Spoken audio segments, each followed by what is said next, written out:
बच्चों हम first lesson complete कर चुके हैं। आज मैं आपका सेकंड लेसन शुरू करूंगी बचपन। इस पार्ट के माध्यम से लेखिका अपने बचपन के बारे में बताना चाहती है कि उनके बचपन में किस तरह से चीजें हुआ करती थी और अब कितना परिवर्तन आ गया है उन चीजों में। पहले वो किस तरह के कपड़े पहनती थी, क्या पसंद था उनको, वो सारी चीजें आपको इसके माध्यम से वो बताना चाहती है। और अब उन चीजों को लेकर कितना परिवर्तन आया है वो चीजें इसके माध्यम से वो बताना चाहती है कि पहले जो बच्चे हुआ करते थे वो सारे काम उनको खुद ही करने होते थे, उनको डिपेंड बनाया जाता था, यानी अपने काम खुद करो। और आजकल क्या है, आरामदायक चीजें आ गई हैं, बच्चे बहुत कोमल सॉफ्ट हो गए, तो वो ये सारी चीजें इस पाठ के माध्यम से बताना चाहती है। और वो खान पान को भी दर्शाना चाहती है कि किस तरह का खान पान हमारे लिए अच्छा था। आजकल हम लोग क्या खाने पीने लगे, पिज्जा बर्गर फास्ट फूड, लेकिन लेखिका कहती है इन सबसे अच्छा होता है कि जो घर की चीजें होती हैं, घर पे बनी हुई चीजें, वो खाना हमारी सेहत के लिए अच्छा होता है। तो इस पाठ के माध्यम से वो हमें ये सारी चीजें बताना चाहती हैं। अब हम इस पाठ को समझते हैं। मैं तुम्हें अपने बचपन की ओर ले जाऊंगी। लेखिका, ये लेखिका द्वारा कहा जा रहा है, वो अपने बचपन में ले जाना चाहती हैं हमें, क्योंकि अब तो लेखिका बड़ी हो गई और आप बच्चे हो, इसलिए वो आपको कहती है कि या तो मैं तुम्हारी इस समय दीदी हो सकती हूँ या मौसी भी हो सकती हूँ, बुआ भी हो सकती हूँ, नानी भी, मतलब लेखिका इतनी बड़ी हो गई है। लेकिन परिवार में लेखिका को सब लोग क्या कहकर बुलाते हैं, जीजी कहकर ही बुलाते हैं, तो हम लोग भी जीजी कहेंगे।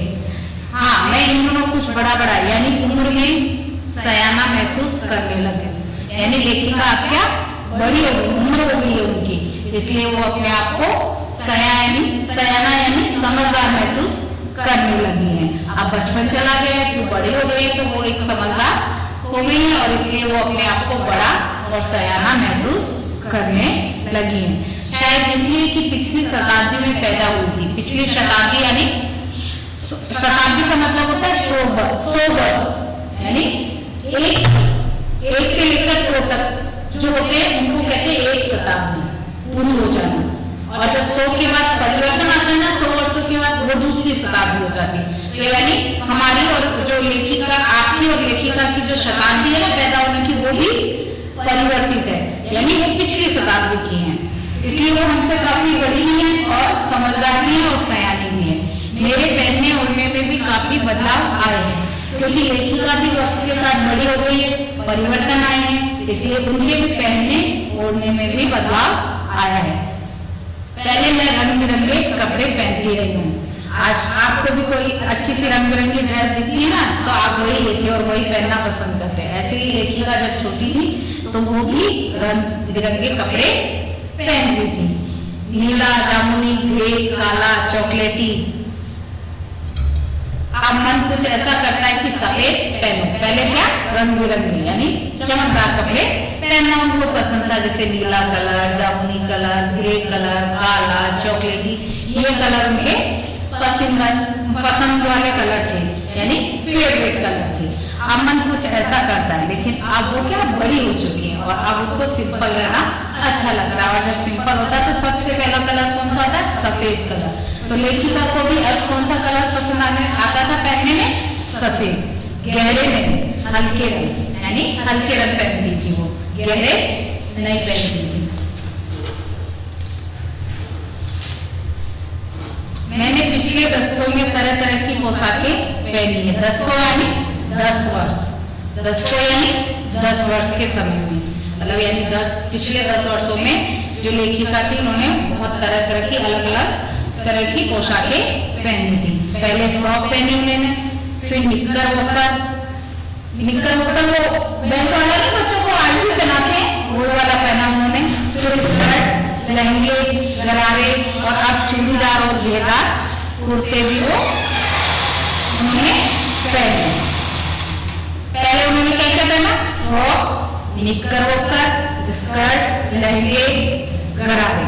और आप क्या पहनती हो, पहना उन्होंने चूड़ीदार और घेरदार कुर्ते, ये सारी ड्रेसें उन्होंने पहनी। बचपन में कुछ फ्रॉक तो मुझे अब तक याद है, यानी कुछ फ्रॉक के बचपन की लेखिका को अभी तक भी याद है। हल्की नीली और पीली धारी वाला फ्रॉक, गोल कॉलर और बाजू पर भी गोल कफ, एक हल्के गुलाबी रंग का बारीक चुन्नटों वाला घेरदार फ्रॉक, नीचे गुलाबी रंग की फ्रिल। फ्रिल मतलब जो झल्लर लगी होती है ना, नीचे प्लेन होता है तो उसके नीचे झल्लर लगी होती है, उसको कहते हैं फ्रिल। तो यानी झल्लर वाली फ्रॉक भी लेखिका ने पहनी। उन दिनों फ्रॉकों के ऊपर भी जेब में रुमाल और बालों में इतराते रंग बिरंगे रिबन का चलन था। फ्रॉक में क्या लगी होती थी? ऊपर जेब लगी होती थी। उसमें क्या फैशन था कि जेब के अंदर रुमाल रखना और बालों में इतराते यानी इतलाते हुए रंग बिरंगे रिबन का चलन था। आजकल क्या रबर बैंड लगाते हैं हम लोग, लेकिन उस समय जो बालों में रंग बिरंगे रिबन मिलते थे, रिबन यानी फीता होता है, तो वो मिलते थे मार्केट में और वह लगाने का रिवाज था। वही चोटी बना कर रंग बिरंगे, अगर पिंक फ्रॉक है तो पिंक कलर का रिबन लगाना, लाल फ्रॉक है तो लाल रंग का रिबन लगाना, इस तरह से रंग बिरंगे रिबन लगाने का चलन था। लेमन कलर का बड़े प्लेटों वाला गर्म फ्रॉक जिसके नीचे फर टकी थी। फर मतलब जो इस तरह से होते कि आजकल भी चलते हैं कि फ्रिल के नीचे या नीचे झलक के जगह पे फर लगा देते, तो वो फर वाली फ्रॉक भी उनको प्लेटें बनी हुई थी और प्लेटों के नीचे फर लगे हुए थे। वो फ्रॉक भी उनको याद थी। दो ट्यूनिक भी याद है। ट्यूनिक यानी डबल, जिसके अंदर और ऊपर से जैकेट, वो वाला। एक चॉकलेट रंग का और अंदर की कोटी प्याजी, यानी चॉकलेट रंग का ऊपर और अंदर की जो कोटी पहनी जाती थी वो प्याजी। दूसरा ग्रे और उसके साथ सफेद कोटी। दूसरा था ग्रे का ऊपर और सफेद कोटी उसके साथ में। मुझे अपने मोजे और स्टॉकिंग भी याद है। जो लेखिका को अपने मोजे और स्टॉकिंग भी याद है। बचपन में हमें अपने मोजे खुद ही धोने पड़ते थे, वह नौकर या नौकरानी को नहीं दिए जा सकते थे। इसकी खास सख्त मनाही थी। यानी पहले क्या था, आजकल तो क्या डाल देते हैं, मम्मी धोएगी या कोई नौकर धो लेगा या नौकरानी धो लेगी, लेकिन पहले ऐसा नहीं था। पहले बच्चों को अपने काम खुद ही करने पड़ते थे। तो लेखिका को भी अपने मोजे खुद ही धोने पड़ते थे। जब इतवार होता था तो वो सुबह से इसी काम में लग जाया करते थे बच्चे। पहले सबसे पहले मोजे धोते थे और मोजे धो लेने के बाद अपने अपने जूते पॉलिश करके चमकाते। पहले पॉलिश करने के बाद घर पे पॉलिश होती थी, ये वाले जूते नहीं चलते थे आजकल। पहले है ना वो टफ जूते होते थे जिनको पॉलिश करके चमका के रखा जाता था। और पॉलिश करने के बाद एक कपड़ा लेके उस पर रगड़ते थे, जिससे ना पॉलिश चमक के आती थी, चमकने लगती थी पॉलिश। तो इसलिए सुबह सुबह इतवार के दिन लेखिका क्या काम करती थी, सबसे पहले अपने मोजे धोती थी, फिर जूतों को पॉलिश करके उनको ब्रश से रगड़ती, फिर कपड़े या ब्रश से रगड़ के खूब अच्छे से उनकी चमक को उभारती थी और उन्हें संभाल कर रखती थी। सरवर, मुझे आज भी बूट पॉलिश करना अच्छा लगता है। लेखिका कह रही कि मुझे तो आज भी बूट पॉलिश करना अच्छा लगता है। हालांकि अब नई नई किस्म के शू आ गए, अब तो नए नए तरह कपड़े के भी आ गए, धो लो, सुखा लो और पहन लो, वो और आरामदायक भी है। पहले क्या होता था, जब नए जूते मिलते थे तो सबसे पहले उसका इलाज शुरू हो जाता था, क्योंकि नए जूते पहनकर चलने में छाले पड़ जाते थे पैरों में, तो उन छालों के लिए इलाज किया जाता था। क्योंकि जब उनको पैरों के निकलते छाले पड़ जाते, इसलिए कॉटन लगा दी जाती या फिर उन्हें तेल लगा जाता, जिससे कि वो मुलायम हो जाए तेल से।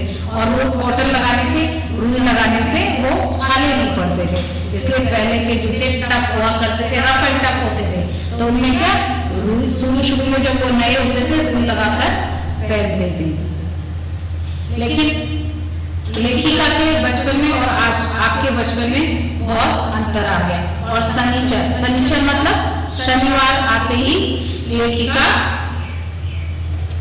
को अलग सा फील होता था, क्योंकि पहले क्या था, ऑलिव ऑयल या कैस्टर ऑयल पीना पड़ता था शनिवार के दिन, क्योंकि स्कूल जाना नहीं होता था। इतवार की छुट्टी होती थी, इतवार यानी रविवार या संडे, उस दिन छुट्टी होती थी। तो शनिवार की रात को क्या पीना पड़ता था, ऑलिव ऑयल पिलाया जाता और नाक में डाला भी जाता था और पीना भी पड़ता था। शनिचर को सुबह से ही नाक में इसकी गंध आने लगती थी। छोटे शीशे के गिलास जिन पर ठीक खुराक के लिए निशान पड़े रहते, उन्हें देखते ही मितली होने लगती। यानी जिन गिलासों से वो पिलाया जाता था ना, नाप के उसमें नंबर डले होते ना बच्चों कि इतना 1, 2, 5 ऐसे नंबर डले होते हैं, तो लेखिका को वो गिलास देख के चक्कर और मितली आने लगती थी, क्योंकि वो गिलास का मतलब था कि अब इसमें तेल डाला जाएगा नाप के और लेखिका को पिलाया जाएगा। तो वो गिलास देख के ही लेखिका को मितली यानी उल्टी जैसी फीलिंग होने लगती थी। मुझे आज भी लगता है कि अगर हम न भी पीते ये शनिवारी दवा तो कुछ ज्यादा बिगड़ने वाला नहीं था, सेहत ठीक ही रहती। लेखिका को आज भी लगता है कि अगर वो तेल नहीं पिलाया जाता तो भी वो सही रहती। आप पीते हो तेल? नहीं पीते ना, बस सही रहते हो स्वस्थ। तो लेखिका को ऐसे लगता था कि वो उनको जबरदस्ती पिलाया जाता था, वो परेशान होती थी उस तेल को पीने पर, वो नहीं पीना पड़ता था शनिवार के दिन, तो वो पीना उनको अच्छा नहीं लगता था। वो सोचती थी नहीं पीना पड़ता तो ऐसा नहीं है कि हमारी सेहत सही नहीं रहती। तो मैं बताऊंगी कि हमारे समय और तुम्हारे समय में कितनी दूरी हो चुकी है। यहाँ तक कि बचपन की दिलचस्पियां भी बदल गई। दिलचस्पी यानी रुचि, यानी आजकल है ना जो लेखिका के बचपन से और आज के बचपन जो है उसकी रुचियां भी बदल गई हैं। चाहे वो रुचि खाने पीने की हो, चाहे पहनने की हो, चाहे घूमने की हो, तो वो परिवर्तन आ गया। वक्त के साथ हर चीज परिवर्तन होती है, वैसे ही समय के साथ सब चीजें बदलती हैं।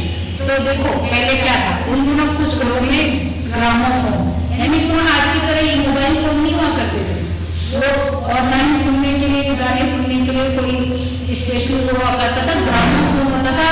आपने देखा हो तो कभी मूवी वगैरह में देखा, वैसे रखा रहता था, उसमें माइक जैसा होता है, उसको हटाते तो वो गाना बजने लगता है। तो ग्रामोफोन होते थे, रेडियो और टेलीविजन उस समय नहीं थे, बस वो ग्रामोफोन से ही गाने सुने जाते थे।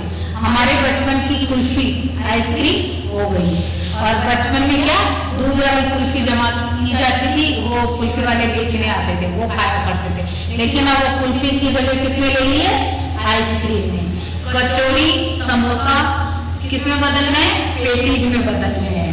शहतूत और फालसे और खसखस के शरबत वो पेप्सी में, यानी जो पहले शरबत घर पे बनाए जाते थे, शहतूत फालसे खसखस वो शरबत पिए जाते थे घर पे बने, लेकिन अब उसकी जगह किसने ले ली है? कोक और पेप्सी ने। उन दिनों कोक नहीं, लैंडनेट विंडो मिलती थी। ये आज जैसे हम लोग ये कोको कोला पेप्सी ये पीते हैं, उनकी जगह ये दो शरबत मिला करते थे। शिमला और नई दिल्ली में बड़े हुए बच्चों को बेगलर्स और डेविको रेस्तरां की चॉकलेट और पेस्ट्री मजा देने वाली होती, यानी जो बड़ी जगह जैसे शिमला और दिल्ली जैसी जगहों पर बड़े हुए थे, उन्हें ये दो रेस्टोरेंट के नाम है बेगलर्स और डेविको। यहाँ पर चॉकलेट और पेस्ट्री मिलती थी। हम भाई बहनों की ड्यूटी लगती शिमला मॉल में ब्राउन ब्रेड लाने की। ब्राउन ब्रेड लाने की ड्यूटी लगती कि एक दिन ये लाएगा, एक दिन लेखिका लाएगी। ऐसे उन भाई बहनों की ड्यूटी लगा करती थी ब्राउन ब्रेड लाने की। हमारा घर मॉल से ज्यादा दूर नहीं था, एक छोटी सी चढ़ाई और बिरजा मैदान पहुंच जाते, वहां से उतरते और क्योंकि पहाड़ी शिमला जो है पहाड़ी क्षेत्र में बसा हुआ प्रदेश है, तो जब शिमला जाओगे तो वहाँ पहाड़ी इलाका है, कोई भी चीज आता है ऊंचाई पे चढ़ के फिर उससे नीचे आना पड़ता है। तो वो वही बता रही हूँ कि पहले कहाँ चढ़ना पड़ता था, फिर वहां से वो उतरते थे मॉल के लिए। कन्फेक्शनरी काउंटर पर तरह तरह की पेस्ट्री और चॉकलेट भी खुशबू मनभावी, यानी जब वो जाती थी तो वहाँ पर जो काउंटर्स होते हैं उन पर पेस्ट्री और चॉकलेट की खुशबू भी उनको बड़ी अच्छी लगती थी। हमने हफ्ते में एक बार चॉकलेट खरीदने की छूट दी, यानी ऐसे नहीं कि आप जब मन कर रहा था चॉकलेट ले आए और खाली आपको था ना अब मन कर रहा है चॉकलेट चाहिए ले ली फटाफट खा लिया, ऐसा नहीं था पहले क्या हर चीज पे नियम होते थे कि इस दिन ये चीज मिलेगी। तो जो लेखिका को थी वो हफ्ते में एक ही दिन चॉकलेट खरीदने की छूट थी, हर समय नहीं ले सकती थी वो। सबसे ज्यादा मेरे पास ही चॉकलेट टॉफी का स्टॉक रहता था, स्टॉक यानी जमा रहती थी उनके पास, वो इकट्ठा कर रखती थी। मैं चॉकलेट लेकर खड़े खड़े कभी ना खाती, जैसे आदत होती है ना कि चॉकलेट ब्यूटी फटाफट छीली और खा ली फटाफट, लेकिन लेखिका की ऐसी आदत नहीं थी। घर लौटकर साइड बोर्ड पर रख देती और रात के खाने के बाद बिस्तर में लेटकर आराम से धीरे धीरे मजे लेकर लेखिका चॉकलेट खाया करती थी। शिमला के काफल भी बहुत याद आते हैं, खट्टे मीठे। एक ना वहाँ का जो पहाड़ी इलाकों का ही फल है जिसको वो बहुत मन से खाती थी, उन्हें बहुत अच्छा लगता था। वो उसका टेस्ट होता था खट्टा और मीठा, कुछ एकदम लाल, कुछ गुलाबी रस भरी कश्मल, सोचकर ही मुंह में पानी भर आया। चेस्टनट एक और गजब की चीज, आग पर भुने जाते फिर छिलके उतारकर मुंह में डालकर उनको खाया जाता था। चने जोर गरम और अनारदाने का चूरन मिलता था जो लेखिका को बहुत पसंद था। हाँ, चने जोर गरम की पुड़िया जो तब थी वह अभी नजर आ जाती है। चूरन मिलता है ना पुड़ियों में पैक, अब मॉल वगैरह में थोड़े अलग तरीके से बिकता है, पहले अलग तरीके से बिकता था। पुराने कागजों से बनाई हुई इस पुड़िया में निरा हाथ का कमाल है। पहले बस कागज में बांध के वो चूरन दे दिया करते थे पुड़िया में, लेकिन अब तो कायदे से मॉल में जाओगे तो कायदे से पैक करके रैप करके तब देते हैं। ये तो अब भी जाता है। नीचे से तिरछी लपेटे, ऊपर से इतनी चौड़ी कि चने आसानी से हथेली पर पहुंच जाए। और जो चने थे वो किस में मिलते थे? कागज की इस तरह लंबी वो बनी हुई होती थी ऐसे, नीचे से तो तिकोनी जैसे आइसक्रीम का कोन होता है उस तरह से, ऊपर से उसमें चने भरकर चने दिए जाते थे। एक वक्त था जब फिल्म का गाना चना जोर गरम बाबू में लाया मजेदार चना जोर गरम उन दिनों स्कूल के हर बच्चे को आता था। जब हम छोटे थे ना तो हमने भी ये पिक्चर देखी थी क्रांति, और इसका ही ये गाना है तो बहुत सब लोग गाया करते थे क्योंकि चने बहुत मिलते थे। तो जो चने बेचने वाले आते थे वो भी इस गाने को गाकर अपने चने बेचा करते थे। कुछ बच्चे पुड़िया पर तेज मसाला बुरकवाते यानी इसके ऊपर डलवाते थे। पूरा गुर्जा मैदान घूमने तक ये पुड़िया चलती, यानी उस पुड़िया में से निकाल के खाते रहते और पूरा गुर्जा मैदान घूमते रहते। एक एक चना पापड़ी मुंह में डालते और कदम उठाने में एक खासी लय रफ्तार थी, यानी आराम से घूमना ही तो था, तो आराम से एक कदम ताल बनाते हुए वो लोग चलते थे। छुटपन में हमने शिमला हिल पर बहुत मजे, ये एक जगह का नाम है, वहां पर लेखिका ने बहुत मजे किए, घोड़ों की सवारी की। शिमला के हर बच्चे को कभी ना कभी यह मौका मिल ही जाता है।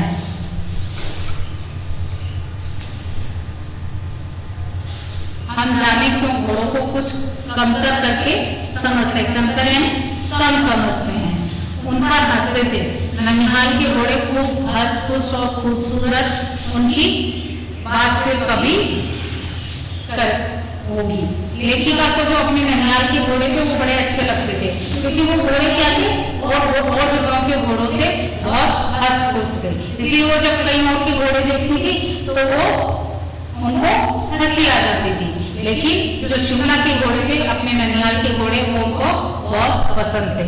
शाम को रंग बिरंगे गुब्बारे, सामने झापू का पहाड़, ऊंचा चर्च की घंटियां बजती तो दूर दूर तक उनकी गूंज फैल जाती। जब चर्च की घंटियां शाम को बजती तो उनकी आवाज दूर दूर तक आती थी।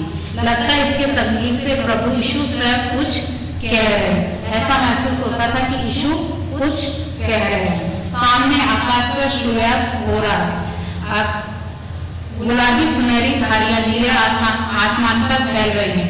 दूर दूर फैले पहाड़ों के मुखड़े गहराने लगे और देखते देखते बत्तियां टिमटिमाने लगी। यानी शाम होने पर जब सूर्यास्त होता था तो गुलाबी और सुनहरी धारियां आसमान में फैल जाया करती थी।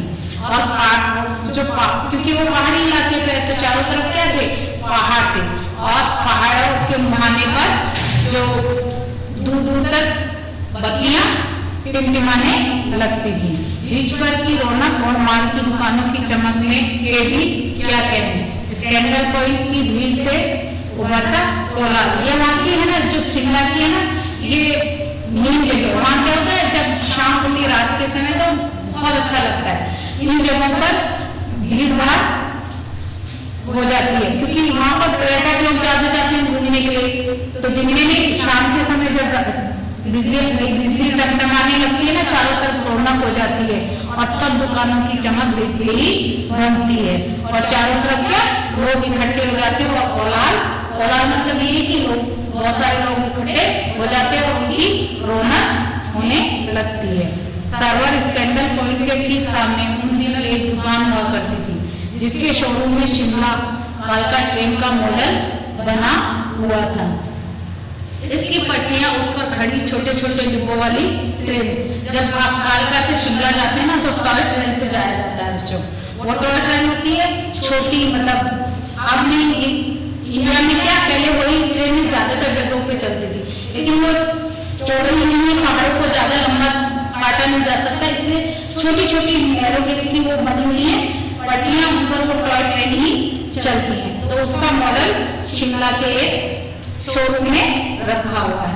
एक और लाल टीम की छत वाला स्टेशन और सामने सिंगल बेलदार खंबा, थोड़ी थोड़ी दूर पर बनी सुरंगें। जब आप, क्योंकि वो पहाड़ को काट कर जाने का रास्ता बनाया है, उसको ही डाली गई है रेलवे लाइन, तो बीच बीच में क्या बनी हुई है, सुरंगें बनी हुई। अगर थोड़ा रास्ता पार करोगे तो उसके बाद एक सुरंग जरूर आएगी और कई बार तो कई लाइन से सुरंगें आती हैं।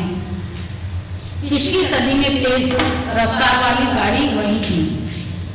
कभी कभी हवाई जहाज भी देखने को मिलते हैं, क्योंकि अब तो हवाई जहाज से भी जा सकते हैं वहां पर, तो अब हवाई जहाज भी देखने को मिल जाते हैं। दिल्ली में जब भी उनकी आवाज आती, बच्चे उन्हें देखने बाहर दौड़ते। दिखता एक भारी भरकम पक्षी उड़ा जा रहा है, क्योंकि बनावट कैसी होती है, पंख लगे होते हैं, उसमें भी चिड़िया के पंख होते हैं। तो कैसा लगता था जब वो हवाई, क्योंकि आज की तरह नहीं थे कि पहले सारे हवाई जहाज लाइन से निकले, पहले एक दो कभी देखने को मिलते थे, तो बच्चे दौड़ कर देखते थे कि हवाई जहाज आ रहा है। और वो कैसा लगता था कि कोई भारी भरकम पक्षी पंख फैलाकर उड़ रहा हो। ये देखो ये गायब, उसकी स्पीड भी इतनी तेज लगती। हाँ, गाड़ी के मॉडल वाली दुकान के साथ एक और ऐसी दुकान थी जो मुझे कभी नहीं भूलती। यह वह दुकान थी जहाँ मेरा पहला चश्मा बना था। वहाँ आंखों के डॉक्टर अंग्रेज थे, मतलब वो एक फॉरेनर डॉक्टर की दुकान थी। शुरू में चश्मा लगाना बड़ा अटपटा लगा। छोटे बड़े मेरे चेहरों के देखते और कहते आंखों में कुछ तकलीफ है, क्यों चश्मा लगा तो सब आंखों में तकलीफ है, इसीलिए चश्मा लगा तो सब लोग क्या लेखिका को टोका करते थे और पूछते थे कि कोई तकलीफ है आंखों में इसलिए लगाया। इस उम्र में है ना, मतलब इतनी छोटी, पहले ऐसे चश्मे नहीं लगता करते थे जैसे आजकल लग जाते हैं फटाफट, कि आजकल पास से टीवी देखना, कंप्यूटर पे काम करना तो जल्दी चश्मे लगते हैं। पहले इतना छोटी उम्र में चश्मे बहुत कम लोगों पे ही लगा करते थे, इसलिए लेखिका को सब लोग बड़े आश्चर्य से पूछते थे, इस उम्र में ऐनक दूध पिया करो। मैं डॉक्टर साहिब का कहा दोहरा देती, कुछ देर पहनोगी तो ऐनक, कुछ देर पहनोगी तो ऐनक उतर जाएगी। तो लेखिका को डॉक्टर ने कहा था अगर इसे पहनोगी लगातार तो फिर ये थोड़े समय बाद उतर जाएगा। तो वही बात लेखिका सबको कहती थी। वैसे डॉक्टर साहब ने पूरा आश्वासन दिया था, लेकिन चश्मा तो अब तक नहीं उतरा। लेकिन चश्मा तो लेखिका बड़ी हो गई तब तक ही नहीं उतरा, नंबर 10 कम ही होता रहा। मैं अपने आप इसकी जिम्मेवार हूँ। जब आप दिन की रोशनी को छोड़कर रात में टेबल लैंप के सामने काम करेंगी तो इसके अलावा और क्या होगा। यानी कम रोशनी में काम करने की आदत थी लेखिका की, जिसकी वजह से ही उनको चश्मा लगा था। हाँ, जब पहली बार मैंने चश्मा लगाया तो मेरे एक चचेरे भाई ने मुझे छेड़ा, देखे देखो कैसी लग रही है।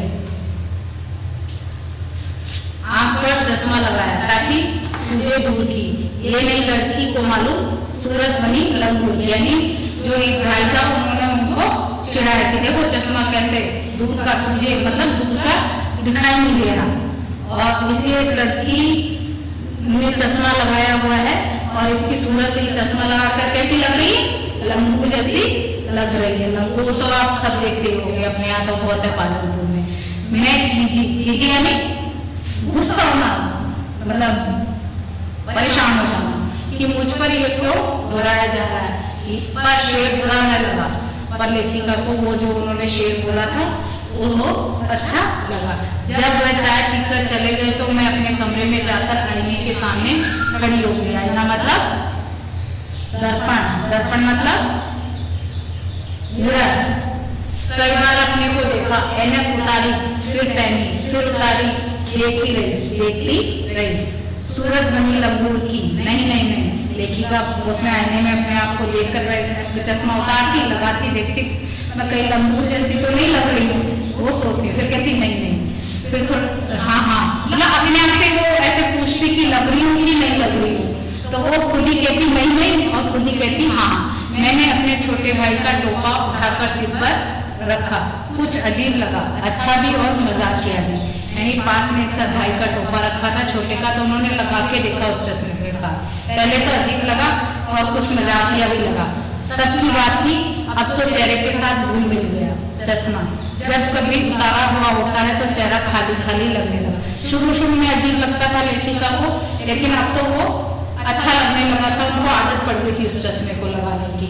और अब तो अगर वो चश्मा उतर जाता था ना, तो उनको अपना चेहरा ही खाली खाली लगता था, जैसे कुछ पहना नहीं है, तो वो उनको अजीब सा लगता था, इसलिए उन्हें अब चश्मा लगाना अच्छा लगने लगा था। याद आ गया वह टोपा, काली फ्रेम का चश्मा और लंबू की सूरत। हाँ, इन दिनों शिमला में मैं सिर पर टोपी लगाना पसंद करती हूँ। अब क्या वो चश्मे के साथ टोपी लगाना पसंद करने लगी लेखिका, और उनके पास बहुत सारी रंग बिरंगी टोपी जमा हो गई है। दुपट्टों का ओढ़ना कहाँ सहज सुविधे वाली हिमाचली टोपियाँ, और हिमाचल की उनके पास रंग बिरंगी टोपियाँ थी जो पहनना उन्हें अब अच्छा लगता था।